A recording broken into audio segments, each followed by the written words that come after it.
మన ప్రభువైన యేసుక్రీస్తు నామములో మీ అందరికీ నా హృదయపూర్వకమైన వందనాలు. దేవుడి దినమంతా మీకు తోడై ఉండి మిమ్మల్ని ఆశీర్వదించి దీవించి కాపాడునుగాక. పరిశుద్ధ గ్రంథములో నుండి సమూయేలు మొదటి గ్రంథం 10వ అధ్యాయం 19వ వాక్యమును నేను చదువుతూ ఉన్నాను. మీ పరిశుద్ధ గ్రంథమైన బైబిల్ తెరచి చూడండి. కాబట్టి ఇప్పుడు మీ గోత్రముల చొప్పునను మీ కుటుంబంలో చొప్పునను మీరు యెహోవా సన్నిధి హాజరు కావలెను. దైవజనుడు ఇశ్రాయేలుతో ఒక శ్రేష్టమైన మాట చెప్తున్నారండి. మీరు కుటుంబాలు సైతం మీరు దేవుని సన్నిధిలో హాజరు కావాలి, లేక మీరు దేవుని సన్నిధిలో దేవునికి కనపడాలి. మీరు తప్పకుండా కుటుంబాల సహితం దేవుని సన్నిధిలోనికి వచ్చి దేవుని సన్నిధిలో మీరు అడిగినది పొందుకోవాలి అంటే, మీరు అడిగినది నెరవేర్చబడాలి అంటే కుటుంబాల సహితం మీరు దేవుని యొద్దకు రావాలి అని దైవ సేవకుడు వారితో చెప్పినట్లుగా పరిశుద్ధ గ్రంథంలో రాయబడింది. దైవజనుడు ఈ మాట చెప్పవలసిన అవసరం ఏంటి అంటే, అంతకుముందు వారు ఆశించారు, వారు కావాలి అని కోరుకున్నారు, వారు ఇది జరిగితే బాగుండు అని ఆశించారు. దాని తరువాత వారు ఆశించిన తరువాత, వారు కోరుకున్న తరువాత, వారు మనసులో ఉన్నది చెప్పిన తరువాత ఈ దైవ సేవకుడు ఒకటే మాట అంటున్నారు, మీ మనసులో కోరిక, మీరు ఆశించినది నెరవేర్చబడాలి అంటే, మీరు ఆశించినది దాన్ని చూడాలి అంటే కుటుంబాల సహితం మీరు ఎక్కడికి రావాలి? దేవుని సన్నిధిలోనికి రావాలి. మీరు దేవుని సన్నిధిలోనికి వస్తే ఆయన మీరు కోరుకున్నది నెరవేర్చబోతూ ఉన్నాడు. ఆయన మీరు ఆశించినది అక్షరాలుగా నెరవేర్చబోతూ ఉన్నారు. కనుక కుటుంబాలుగా దేవుని సన్నిధిలోనికి రండి, ఆయన మీ కార్యము జరిగించబోతూ ఉన్నారు అని ఈ దైవ సేవకుడు ఆ ప్రజలతో చెప్పినట్లుగా పరిశుద్ధ గ్రంథం చెప్తుంది. నిజమే, మన మనసులో ఉన్న కోరిక, మనము ఆశించిన ప్రతి ఆశ నెరవేర్చబడాలి అంటే మనము తిన్నగా దేవుని సన్నిధిలోనికి రావాలి.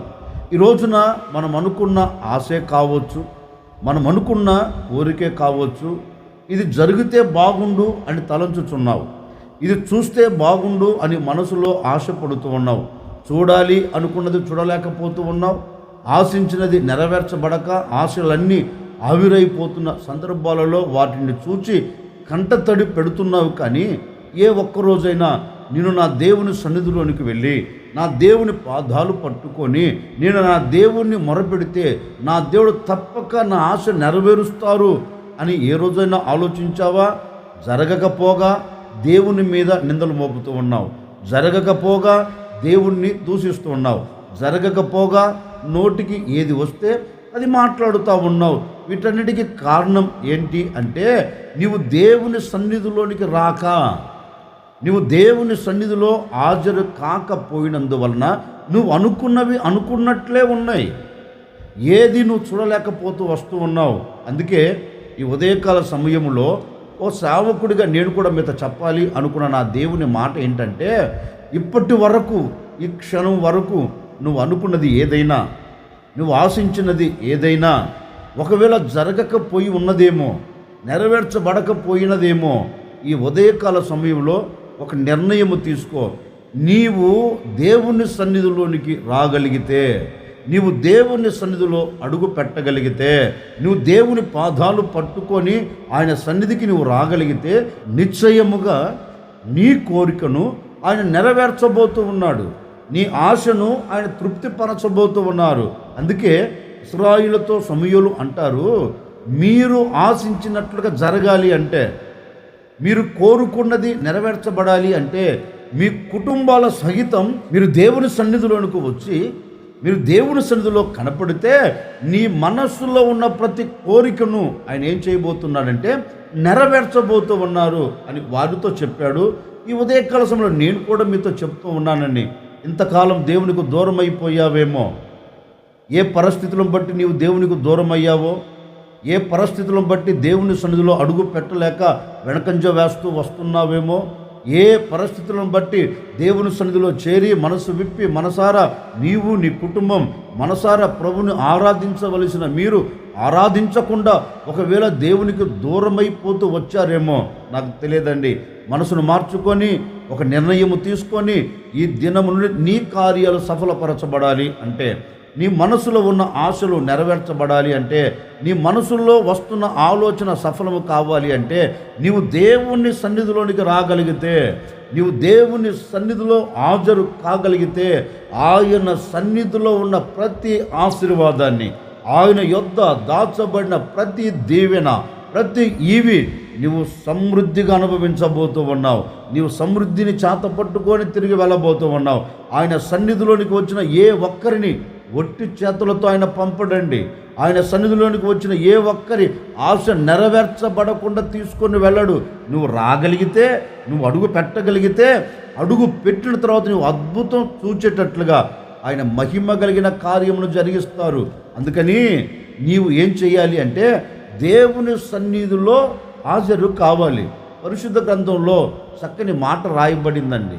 కష్టం కలిగింది, బాధ కలిగింది, నా అనుకున్న వారే ఎవరు అర్థం చేసుకోలేదు ఆవిడని. అందరూ విడిచిపెట్టారు. కట్టుకున్న భర్తే చేతులు ముడుచుకొని ఒక ప్రక్క కూర్చున్నాడు. ఏమి చెయ్యలేని నిస్సహాయ స్థితిలో పడిపోయాడు. ఏమి చేయాలో అర్థం కాక ఆ తల్లి తిన్నగా దేవుని సన్నిధిలోనికి వెళ్ళింది. దేవుని సన్నిధిలో అడుగుపెట్టి ఓ చిన్న ప్రార్థన చేస్తుంది. నాకు కలిగిన వేదన నీకు తెలుసు కదా, నేను పడుతున్న బాధ నీకు తెలుసు కదా, నేను అనుభవిస్తున్న శ్రమ నీకు తెలుసు కదా, నాకు కలుగుతున్న ఈ శ్రమల మధ్యలో నుండి, నాకు కలుగుతున్న ఈ బాధల మధ్యలో నుండి అయ్యా ఒక్కసారి నన్ను తప్పించవా, నేను తప్పించబడినట్లుగా ఒక్కసారి నన్ను జ్ఞాపకం చేసుకో అని ఆ తల్లిగారు దేవుని సన్నిధిలోనికి వచ్చి దేవుని పాదాలు పట్టుకొని మనసు విప్పి మనోదుఖము గలదై దేవుని పాదాలు పట్టుకొని మొరపెడితే ఆకాశం మొదటిది ఒకటి అంటున్నాడు, మా నీ బాధను నేను చూచాను, నీవు నా సన్నిధిలో హాజరయ్యి నీవు నా సన్నిధికి వచ్చి నీ బాధను వ్యక్తపరిచావు గనక, నీ బాధను నాకు తెలియచేసావు గనక ఒకటే చెప్తున్నాను, ఇక మీదట నీ కంట కన్నీరు రానివ్వను, నీ మనసులో వేదన ఉండనివ్వను. ఏ బాధల మధ్య నీవు నడిపించబడకుండా నీ బాధలకు నేను ముగింపును కలగ చేయబోతూ ఉన్నాను. నా సన్నిధికి నువ్వు వచ్చావు గనుక, నా సన్నిధిలో నువ్వు అడుగు పెట్టావు గనుక, ఇక్కడికి దుఃఖముతో వచ్చావా, ఇక్కడికి బాధతో వచ్చావా, ఇక్కడికి కన్నీళ్ళతో వచ్చావు కదా, ఇక్కడ నుండి నువ్వు తిరిగి వెళ్ళేటప్పుడు ఎలా వెళ్ళబోతున్నావంటే సంతోషాన్ని చేతబట్టుకొని తిరిగి వెళ్ళబోతూ ఉన్నావు. ఎందుకంటే నీవు నా సన్నిధిలోనికి వచ్చి చేసిన ఈ మనవి నేను విన్నాను, నేను అంగీకరించాను. వచ్చిన నీవు వచ్చినట్లుగా తిరిగి వెళ్ళవు, సంతోషాన్ని చేతబట్టుకొని తిరిగి వెళతావు అని దేవుడు ఆమెతో మాట్లాడినట్లుగా లేఖనంలో గ్రంథస్థం చేయబడింది. వాక్యంలో రాయబడినట్లుగా ఆ యమ్మ వచ్చేటప్పుడు, దేవుని సన్నిధిలోనికి వచ్చేటప్పుడు దుఃఖంతో వచ్చింది, వేదనతో వచ్చింది, బాధతో వచ్చింది, సమస్యల మధ్యలో వచ్చింది, శ్రమల మధ్యలో అడుగు పెట్టింది. తిరిగి ఇంటికి వెళ్ళేటప్పుడు వాక్యం చెప్తుంది, నాట నుండి ఆమె దుఃఖ ముఖము మాని తన ఇంటికి తాను తిరిగి వెళ్ళిందంటండి. అంటే దేవుని సన్నిధిలోనికి వచ్చేటప్పుడు దుఃఖం, దేవుని సన్నిధిలో వచ్చేటప్పుడు వేదన, దేవుని సన్నిధిలోనికి వచ్చేటప్పుడు శ్రమ, దేవుని సన్నిధిలోనికి వచ్చేటప్పుడు బాధతో వచ్చిందండి. మరి దేవుని సన్నిధిలోంచి ఎలా తిరిగి వెళ్ళింది? దుఃఖం అక్కడ విడవబడింది, వేదన అక్కడ తొలగిపోయింది, బాధకు అక్కడ ముగింపు కలిగింది. ఇప్పుడు సంతోషాన్ని చేతబట్టుకొని దేవుని సన్నిధిలోంచి తిరిగి ఇంటికి వెళుతుందండి. నిజమే, ఆ యమ్మ దేవుని సన్నిధిలో హాజరైంది కనుక, దేవుని సన్నిధిలోనికి ఆ యమ్మ వచ్చింది కనుక ఆ యమ్మ దుఃఖమునకు ముగింపు కలిగింది, వేదనకు ముగింపు కలిగింది, సంతోషాన్ని చేతబట్టుకొని తిరిగి వెళ్ళింది. ఈ ఉదయకాల సమయంలో నేను కూడా మీతో చెప్పాలనుకున్న మాట ఏంటంటే, ఇలాంటి ఆనందాన్ని ఎన్నిసార్లు నువ్వు పోగొట్టుకొని ఉన్నావు? దేవుని సన్నిధికి దూరం అయిపోయి, దేవుని మందిరానికి నీవు దూరం అయిపోయి, దేవుని సన్నిధిలో ఉండవలసిన నీవు దేవుని సన్నిధిలో ఉండక లోకముతో కలిసిపోయి, లోకముతో మిళితమైపోయి, దేవుని సన్నిధిలో ఉన్న ఆ సంతోషాన్ని అనుభవించలేక ఎంత దూరం అయిపోయి కన్నీరు కారుస్తున్నావో నా సహోదరి సహోదరుడా, ఈ మాటలు వింటున్న ప్రజలారా, ఈ దినం నుండి ఒక నిర్ణయం తీసుకొని నీవు దేవుని సన్నిధిలోనికి రాగలిగితే, నీ కష్టంలోనైనా, నీ బాధలోనైనా, నీ శ్రమల మధ్యలోనైనా, నీ వేదనల మధ్యలోనైనా నీవు దేవుని సన్నిధిలో హాజరు కాగలిగితే, నీ శ్రమలను నా దేవుడు కొట్టివేయబోతూ ఉన్నాడు. నీ వేదనకు ముగింపును కలగ చేయబోతూ ఉన్నాడు. నీ దుఃఖానికి ముగింపును కలగ చేయబోతూ ఉన్నాడు. దేవుని సన్నిధిలోనికి వచ్చిన నీవు సంతోషాన్ని చేత పట్టుకొని తిరిగి వెళ్ళబోతూ ఉన్నావు. ఆనందాన్ని చేత పట్టుకొని తిరిగి వెళ్ళబోతూ ఉన్నావు. కనుక ఈరోజు మనసు విప్పి ఒక నిర్ణయం తీసుకో. నేను ఏ ఒక్కరోజు కూడా నేను నా దేవుని సన్నిధిని విడిచిపెట్టను. ఏ ఒక్కరోజు కూడా నా దేవుని సన్నిధికి నేను దూరం కాను. నా దేవుని సన్నిధిలో నేను హాజరవుతాను. నా దేవుని మందిరాన్ని నేను విడిచిపెట్టను అని నీవు నిర్ణయం తీసుకోగలిగితేనండి, నిశ్చయముగా ఏ వేదనల మధ్యలో అక్కడ అడుగుపెట్టినా నువ్వు అద్భుతం చూడబోతూ ఉన్నావండి. సేవకుడిగా చెప్తున్నాను, జాగ్రత్తగా వినండి.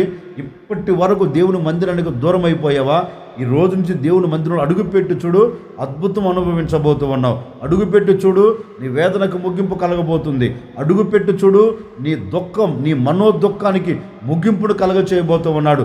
అడుగుపెట్టి చూడు, ఆశీర్వాదం చేతపట్టుకోబోతూ ఉన్నావు. అడుగుపెట్టి చూడు, అద్భుతం చూడటమే కాదు, నోటి నిండా ఆనందాన్ని చేతపట్టుకొని నీవు తిరిగి వెళ్ళబోతూ ఉన్నావు. గనుక నువ్వు దేవుని సన్నిధిలో హాజరు కాగలిగితే, దేవుని మందిరానికి, దేవుని సన్నిధిలోనికి నువ్వు రాగలిగితే, నిశ్చయముగా నా దేవుడు నీ మనసులో తలంచిన ప్రతి ఆలోచనను నెరవేర్చబోతూ ఉన్నాడు. నీకు క్షేమకరమైన ఒక దీవెనను నా దేవుడు కలగ చేయబోతూ ఉన్నాడు. నువ్వు దేవుని సన్నిధిలోనికి రాగలిగితే, దేవుని సన్నిధిలో అడుగుపెట్టిన నీ జీవితంలో నా దేవుడు ఒక అద్భుతమైన కార్యం జరిగించబోతూ ఉన్నాడు. అందుకే సమూయేలు అంటారు, కుటుంబాల సహితం మీ కుటుంబాలన్నీ యెహోవా సన్నిధిన హాజరు కావాలి. అంటే ఆయన సన్నిధిలో హాజరవుతే, ఆయన సన్నిధికి వస్తే ఎలాంటి కార్యం చేస్తాడో సమూయేలుకు తెలుసు కనుక వారినందరినీ దేవుని సన్నిధిలోకి రమ్మంటున్నారు. అందుకే లేఖనములో చదివితే దావీదుని గురించి కూడా రాయబడిందండి. జనులు యెహోవా మందిరమునకు వెళుదము అని దావీదుతో చెబితే, దావీదట సంతోషించి సంబరపడి దేవుని మందిరంలోనికి వెళ్ళాడంటండి. దేవుని మందిరంలో అడుగు పెట్టాడంట. దావీదుకు తెలుసు, అంటే దేవుని సన్నిధిలో ఏమి దొరుకుతుందో, దేవుని సన్నిధి ఏమి ఇవ్వగలుగుతుందో, దేవుని సన్నిధి మనలో నుండి ఏమి తీసుకోగలుగుతుందో దావీదుకు తెలుసు. దేవుని సన్నిధి ఏం తీసుకుంటుంది? మన బాధను తీసుకుంటుంది, మన కన్నీరును తీసుకుంటుంది, మన వేదనను తీసుకుంటుంది, మన దుఃఖాన్ని తీసుకుంటుంది, మన సమస్యను తీసుకుంటుంది. మరి దేవుని సన్నిధి మనకి ఏమి ఇవ్వగలుగుతుంది? ఆనందాన్ని ఇవ్వగలుగుతుంది, సంతోషాన్ని ఇవ్వగలుగుతుంది, ఆరోగ్యం ఇవ్వగలుగుతుంది, క్షేమం ఇవ్వగలుగుతుంది. ఆశీర్వాదాలన్నీ ఆయన సన్నిధిలో నుండి మనకు ఇవ్వగలుగుతుంది. అందుకే దావీదుకు తెలుసు, రాజ్య పరిపాలన పక్కన పెట్టి తిన్నగా దేవుని సన్నిధిలోనికి వెళ్ళి దేవుణ్ణి మనసారా స్తుతిస్తున్నాడండి. అందుకే ఓ సేవకుడిగా చెప్తున్నాను, ఎప్పటికే కానీ ఎన్నటికీ కానీ ఏ పరిస్థితులు విభిన్నంగా మలచబడినా, ఎలాంటి పరిస్థితులు నీకు ఎదురైనా దేవుని మందిరాన్ని విడిచిపెట్టకుండా, దేవుని సన్నిధిని విడిచిపెట్టకుండా నీవు దేవుని సన్నిధిలో అడుగు పెట్టగలిగితే అద్భుతం నువ్వు చూడబోతూ ఉన్నావు. ఆశ్చర్యమైన కార్యం నీ పట్ల నా ప్రభు జరిగించును గాక. సమూయేలు అంటారు, యెహోవా సన్నిధిన మీరు కుటుంబాలుగా హాజరు కావాలి అన్నాడు. మరి యెహోవా సన్నిధిలోనికి కుటుంబాలుగా హాజరైతే, కుటుంబాలుగా దేవుని సన్నిధిలోనికి వస్తే ఏ కార్యం మనం చూడగలుగుతాం? ఒకసారి యూదా రాజైన యెహోషాపాతు శత్రువులు వచ్చారు అన్న సంగతిని విని శత్రువుల ఎదుట నిలబడలేక భయపడుతున్నాడు. ఆ శత్రువులు వచ్చి ఉన్నారన్న సంగతి విని బాగా భయపడిపోయాడండి. భయాన్ని చేత పట్టుకొని ఏం చేయాలో అర్థం కాక ఆలోచించాడు. మన శక్తి మీద మనం వెళితే, మన బలము మీద మనం వెళితే మనం జయాన్ని చూడలేం, మనం అపజయాన్ని చూడగలుగుతాం. కనుక మన శక్తి మీద మనము ఆధారపడేదానికంటే, మన బలము మీద మనము ఆధారపడేదానికంటే మనల్ని సృష్టించిన సృష్టికర్త మీద మనం ఆధారపడుదాం అని ఒక నిర్ణయాన్ని తీసుకొని యూదా ప్రజలందరికీ ఒక వర్తమానాన్ని పంపాడు. చూడండి, శత్రువులు మనం ముంగిట దిగి ఉన్నారు. ఈ శత్రువుల మీద మనం జయము చూడాలి అంటే, ఈ శత్రువుల మీద మనం జయించాలి అంటే మనకు వేరే మార్గము లేదు. ఇక మార్గాలన్నీ ముయ్యబడిపోయాయి. మార్గాలన్నీ ముయ్యబడిపోయినందువలన మార్గం ఏ వైపున కూడా మనకు కనపడటం లేదు జయించగలుగుతామని. కనుక ఇప్పుడు మనం చేయవలసినది ఒక్కటే, మీరు కుటుంబాలుగా యూదారాజు అయిన యెహోషాపాతు చక్కని మాట చెప్తున్నారండి.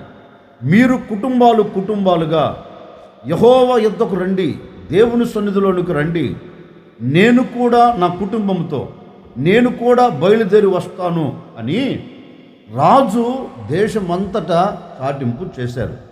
ఇప్పుడు దేశంలో ప్రతి ఒక్కరూ ఎక్కడికి వచ్చారు అంటే యెహోవా సన్నిధిని వారు కూడుకొని ఓ చిన్న ప్రార్థన చేస్తున్నారండి. ఎక్కడ? దేవుని సన్నిధికి వచ్చారు. ఎందుకు? శత్రువుల మీద జయము పొందాలి అంటే దేవుని సన్నిధిలోనికి రావాల్సిందే. దేవుని సన్నిధిలోనికి రాకుండా ఏ వ్యక్తి జయము పొందలేడు. దేవుని సన్నిధిలో అడుగు పెట్టకుండా ఏ వ్యక్తి విజయాన్ని చూడలేడు. అందుకని యెహోషాపాతు దాన్ని తలంచి ఒకటే అంటున్నారు, మనమందరము దేవుని సన్నిధిలోనికి వెళదాం, మనమందరము మనసును నిలుపుకుందాం, మనమందరము ఉపవాసం ఉండి ప్రార్థన చేద్దాం. నిశ్చయముగా మనం దేవుని సన్నిధిలోనికి వెళితే ఒక అద్భుతాన్ని చూడగలుగుతాం. మనం దేవుని సన్నిధిలోనికి వెళితే ఒక గొప్ప సహాయం మనకు కలుగుతుంది అని దేశంలో ప్రజలందరూ కుటుంబాలుగా దేవుని సన్నిధిలోనికి వచ్చాయండి. ఇప్పుడు దేవుని సన్నిధిలోనికి వచ్చి ఓ చిన్న ప్రార్థన చేస్తున్నారు. అయ్యా, ఈ శత్రువుల మీద జయము పొందాలంటే నీవు మాకు సహాయము చేయాలి.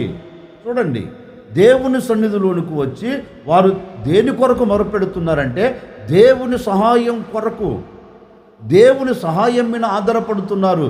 అయ్యా, మా బలము చేత మేము అడుగులు వేస్తే శత్రువుల చేత చంపబడుతాం, మా శక్తి మీద మేము ఆధారపడితే మా దేశం శత్రువుల పాలవుతుంది. కనుక మా శక్తి మీద కాదు, మా బలం మీద కాదు, నీ మీద మేము ఆధారపడుతూ ఉన్నాం, నీవు మాకు సహాయము చేయి అని దేవుణ్ణి అడిగితే లేఖనం అంటుందండి, యూదా ప్రజలందరికట దేవుడు సహాయం చేయటం ప్రారంభించాడంటండి. ఎందుకని దేవుడు వారికి సహాయం చేయటం ప్రారంభించాడంటే వాక్యం అంటుంది, కుటుంబాలుగా యెహోవా సన్నిధి నిలిచి. ఇప్పుడు ఆ మాట నేను చదువుతాను, వినండి. దినవృత్తాంతాల 2వ గ్రంథం 20వ అధ్యాయం 13వ వాక్యాన్ని నేను చదువుతూ ఉన్నాను. ఈ పరిశుద్ధ గ్రంథమైన బైబిల్ తెరిచి చూడండి. యూదా వారందరూ తమ శిశువులతోనూ భార్యలతోనూ పిల్లలతోనూ యెహోవా సన్నిధిని నిలవబడిరి. దేవుని వాక్యం ఉంటుంది, శత్రువుల మీద విజయము పొందుటకు కుటుంబాలు సహితం, కుటుంబంలో ప్రతి ఒక్కరూ యెహోవా సన్నిధిని నిలిచి ఇప్పుడు సహాయం కొరకు వేడుకుంటున్నారండి. నీవే మా దిక్కు, నీవు తప్ప మాకు వేరొక ఆధారము లేదు, ఈ సమయంలో ఈ శత్రువుల మీద నీవే మాకు జయమిస్తావు అని దేవునిని బ్రతిమలాడుతూ ఉంటే వీరు దేవుని సన్నిధిలోనికి వచ్చారు గనక ఇప్పుడు దేవుడు వీరికి సహాయం చేస్తున్నారు. దేవుని పాదాలు పట్టుకున్నారు గనక శత్రువుల మీద వీరికి జయాన్ని కలగచేశారండి.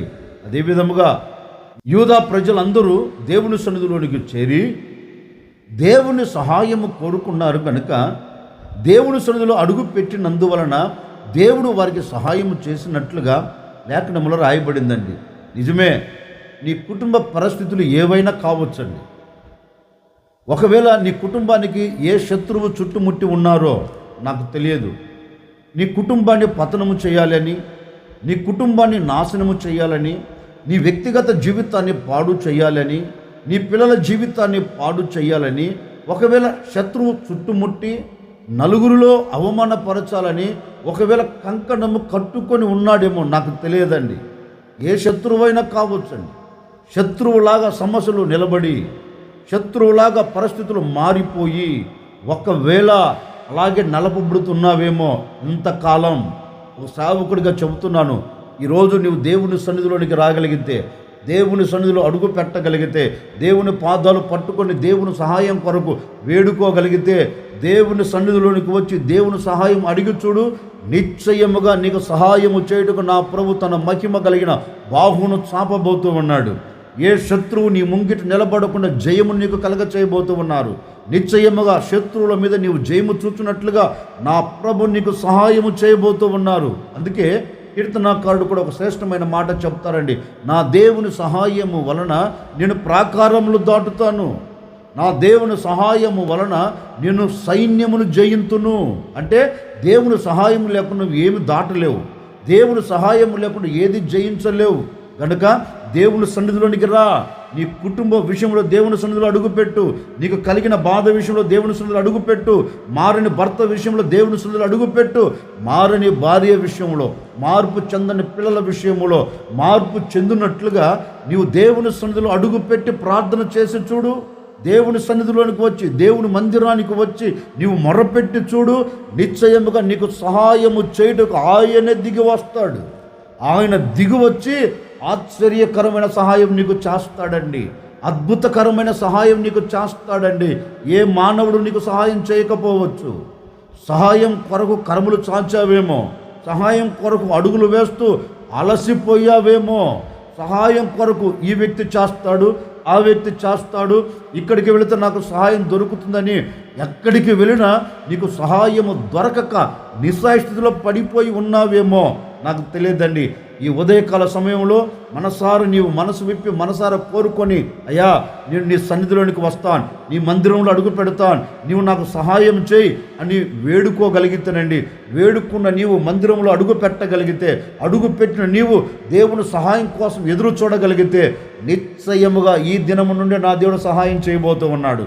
ఈ దినము నుండే నీ శత్రువులు అణచివేయబోతూ ఉన్నాడు. ఈ దినము నుండే నీ శత్రువులను అణచివేసి నీకు విజయమునిచ్చి అద్భుతకరమైన సహాయం నీకు అందించబోతూ ఉన్నారు. ఇక మీదట ఆయన నీకు సహాయము చేస్తే ఎలాంటి శత్రువు నీ ముంగిట నిలబడకుండా ఆయన తరిమి వేయగలుగుతాడు. అందుకే మొర్దెకై అంటాడు, ఈ విషయంలో నీవు సహాయము చేసినా సహాయము చేయకపోయినా యూదులకు వేరొక దిక్కు నుండి సహాయం కలుగుతుంది. ఏ దిక్కు? వేరొక దిక్కు అంటే ఏ దిక్కు? నా ప్రభువైన యేసుక్రీస్తు దిక్కు. యేసుక్రీస్తు వైపు ఎవరైతే చూస్తారో, యేసుక్రీస్తు సన్నిధిలోనికి వచ్చి ఎవరైతే ఆయన వైపు కరములు చాచుతారో, మనసును నిలుపుతారో, కన్నులెత్తి చూడగలుగుతారో, నా దేవుడు ఏ వ్యక్తిని విడిచిపెట్టడు. ఆయన సన్నిధిలోనికి వచ్చిన ఏ వ్యక్తికి దూరం కాడు. ఆయన సన్నిధిలోనికి వచ్చిన ఏ వ్యక్తి కన్నీళ్లతో తిరిగి వెళ్ళడు. ఆయన సన్నిధిలోనికి వచ్చిన ప్రతి ఒక్కరికి నా ప్రభు సహాయం చేయబోతున్నాడు. ఒక సేవకుడిగా మనసారా కోరుకుంటున్నానండి, ఈ దినము నుండి నా ప్రభు నీకు సహాయం చేయబోతూ ఉన్నాడు. ఏ శత్రువు నీ ముంగిటి నిలబడకుండా సహాయం చేయబోతూ ఉన్నారు. మార్పు విషయంలో సహాయం చేయబోతూ ఉన్నారు. నీ కుటుంబపు మార్పు విషయంలో సహాయం చేయబోతూ ఉన్నాడు. నీ పిల్లల మార్పు విషయంలో సహాయం చేయబోతున్నాడు. నీ భర్త మార్పు విషయంలో నీకు సహాయం కలగబోతూ ఉంది. సహాయము చేయగలిగిన దేవుడు ఈ దినము నుండి నీతో కూడా నిలిచి ఉండబోతూ ఉన్నాడు. నీతో కూడా నడవబోతూ ఉన్నాడు. నీతో కూడా నిలిచి ఒక అద్భుతమైన కార్యాన్ని నా దేవుడు సృష్టించబోతూ ఉన్నాడు. ఈ దినము నుండి నా దేవుని సహాయము నువ్వు పొందుకోబోతూ ఉన్నావు. సహాయం పొందుకున్న నీ నోట నా దేవుడు నవ్వును కలగ చేయబోతూ ఉన్నాడు. నవ్వును ఉంచబోతూ ఉన్నాడు. ఆనందాన్ని కలగ చేయబోతూ ఉన్నారు. ఇట్టి ఆనందం నీ కుటుంబానికి నా దేవుడు దయచేయునుగాక. అందుకని మీకు సహాయం కలగాలి అంటే దేవుని సన్నిధిలోనికి నువ్వు రాగలిగితే, దేవుని సన్నిధిలో అడుగుపెట్టిన నీకు నా ప్రభు ఏ విషయంలో సహాయం కావాలో ఆ విషయంలో నీకు సహాయం చేసి అత్యధికమైన విజయాన్ని కలగ చేయబోతూ ఉన్నాడు. అందుకే సమూయేలు అంటారు, బాబు ముందు మీరు కుటుంబాల సహితం దేవుని సన్నిధిలోనికి రాగలిగితే దేవుని సన్నిధిలో ఉన్న సహాయం మీరు పొందుకోగలుగుతారు. దేవుని సన్నిధిలో ఉన్న ప్రతి దీవెన మీరు అనుభవించగలుగుతారు అన్నట్లుగా నా ముగింపు మాటలుగా నేను కూడా కోరుకొని మిమ్మల్ని ఆశీర్వదిస్తున్నానండి. ఏ సహాయం కోసం ఎదురు చూస్తున్నావో నా తల్లిదండ్రులారా, ఏ సహాయం కోసం నీవు కర్మలు చాపుతూ ఉన్నావో, ఏ సహాయం కోసం ఎదురు చూపులు చూస్తున్నావో, చూచి అలసిపోయావేమో, సహాయం కలగలేదేమో, అలసిపోవలసిన అక్కర్లేదు, కంగారు పడవలసిన అక్కర్లేదు. కనికరము కలిగిన దేవుడు తప్పక నీకు సహాయం చేయబోతూ ఉన్నాడు. ఈ దినము నుండి నా దేవుని సహాయం నీకు ప్రారంభం కాబోతూ ఉంది. ఈ దినము నుండి నా దేవుని సహాయాన్ని మీరు చూడబోతూ ఉన్నారు. ఈ దినము నుండే నా దేవుని సహాయాన్ని పొందుకొని మీరు ఆనందకరంగా గంతులు వేయబోతూ ఉన్నారు. సహాయం కొరకు ఈరోజు దేవుని సన్నిధిలో నిలబడి మీరు ప్రార్థన చేసుకోండి. ఏ సహాయం కావాలని కోరుకుంటారో మీరు ప్రార్థన చేసుకోండి. ఒక సేవకుడుగా నేను కూడా నా దేవుని సహాయం మీకు కలుగునట్లుగా మీ కొరకు కూడా నేను ప్రార్థన చేస్తాను. ఆశ్చర్యకరుడా, మీకు స్తోత్రాలు చెల్లిస్తూ ఉన్నాం. మీరెంతైనా సర్వశక్తి కలిగిన దేవుడవు తండ్రి. ఈ విధముగా ప్రతి దినం మిమ్మల్ని స్తుతించున్నట్లుగా, ప్రతి ఉదయకాల సమయంలో మీ మాటను మేము ధ్యానించినట్లుగా, మీ మాటను మేము వినున్నట్లుగా నాయన ఇలాంటి ఆశ్చర్యకరమైన సహాయం మీరు చేస్తూ వచ్చారు. అందును బట్టి మీకు స్తోత్రము తండ్రి. నీ సన్నిధికి మేము హాజరవుతే నీ సన్నిధిలో ఏమి ఉందో, నీ సన్నిధిలో ఏమి కలుగుతుందో మీ లేఖనాలు సెలవిచ్చినట్లుగా నాయన, ఎందరైతే నీ సన్నిధిలోనికి వచ్చి మొరపెడుతున్నారో ప్రతి కుటుంబానికి సహాయం మీరు కలగచేయబోతున్నందుకై మీకు స్తోత్రం. ఏ కుటుంబం అయితే సహాయం కోసం ఎదురు చూస్తుందో, సహాయం కలగక, సహాయము దొరకక ఇప్పటి వరకు పడిపోయిన ప్రతి కుటుంబాన్ని మీరు లేవనెత్తండి, సహాయము చేయండి. ఏ విషయంలో ఈ ప్రజలు సహాయం కావాలి అని కోరుకుంటున్నారో, వ్యాపారం కావచ్చు, చేతి పని కావచ్చు, ఉద్యోగం కావచ్చు, ఆత్మీయ స్థితి కావచ్చు, ఏ విషయంలో బిడ్డలు సహాయం కోరుకున్నా ఆ విషయాలలో మీరు సహాయం అందించబోతున్నందుకై మీకు స్తోత్రం. మీరు సహాయం చేస్తున్నందుకై మీకు స్తోత్రం నాయన. వీరికి సహాయం చేసి దినదినము ఆశీర్వాదకరంగా బిడ్డలు నిలిపి ఘనమైన నామమునకు మహిమ తెచ్చుకోమని యేసు నామములో అడిగి వేడుకొనుచున్నాము తండ్రి, ఆమెన్. ఈ దినమంతా నా ప్రభువైన యేసుక్రీస్తు మీకు తోడై ఉండి మీరు ఏ సహాయం కోసం ఎదురు చూస్తున్నారో ఆ సహాయములన్నిట్లో నా ప్రభు మీకు సహాయం అందించును గాక. ఆమెన్.